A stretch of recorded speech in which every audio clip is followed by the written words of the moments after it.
Hello. The article I chose is called "Did the Psychopath Test Help Send an Innocent Man to His Execution?"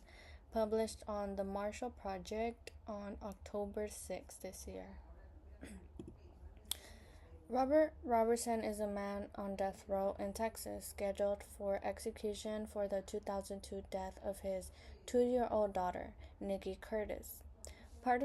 Prosecutors said he killed her by shaking her, but in the years since, medical experts have questioned that diagnosis, suggesting her injuries were caused by a fall and illness instead. Even beyond the disputed medical evidence, what stands out is that after Robertson was convicted, a psychologist used the psychopathy checklist, a controversial psychological test to label him a psychopath. The psychologist compared him to Hitler and Saddam Hussein in front of a jury.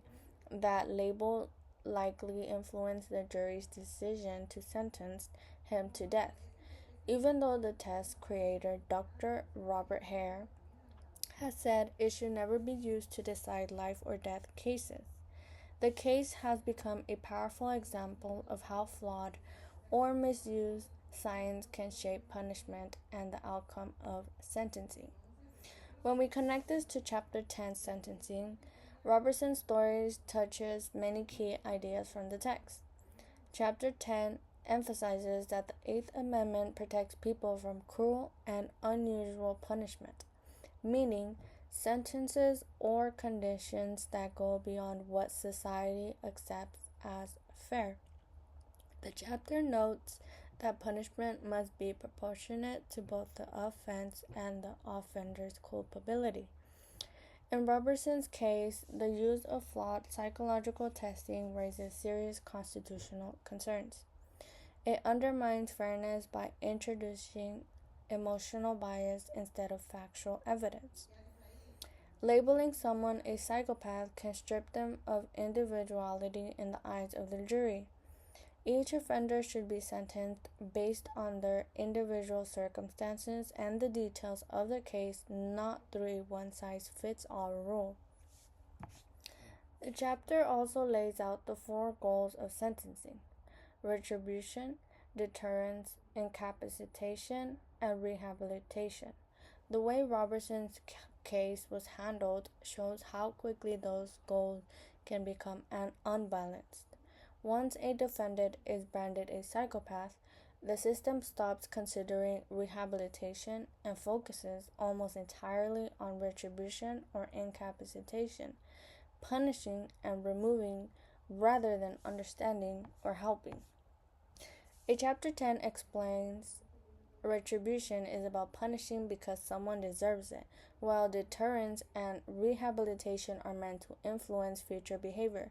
But when a label like psychopath dominates the conversation, it pushes sentencing towards vengeance, not justice, violating the principle that punishment must fit both the crime and the person. Another connection is with the chapter's discussion of capital punishment. The death penalty is supposed to be reserved for the worst of the worst, and the Supreme Court has said that sentencing in death cases must have extra safeguards against bias or error. But as the chapter points out, the reality is often the opposite. Capital punishment reflects social and systemic flaws. In Robertson's case, bias may have entered not through race or class, as in many cases, but through the misuse of expert testimony. His autism and flat emotional expression were misunderstood as lack of remorse, a key psychopathy trait, showing how stereotypes can lead to harsher sentencing. This connects directly to the chapter's warning that emotional impressions and perceived dangerousness often shape death penalty outcomes more than facts do. Finally, Chapter 10 highlights the importance of judicial discretion and reliable evidence in sentencing. Robertson's trial shows that happens shows what happens when unreliable expert claims replace real evidence. Comparing a defendant to dictators like Hitler or Saddam is not objective testimony, it's emotional persuasion, which violates the principle that sentencing should be based on fairness and truth. The chapter makes clear that when courts rely on fear or prejudice instead of evidence, they risk violating both individual rights and the ethical foundation of justice itself.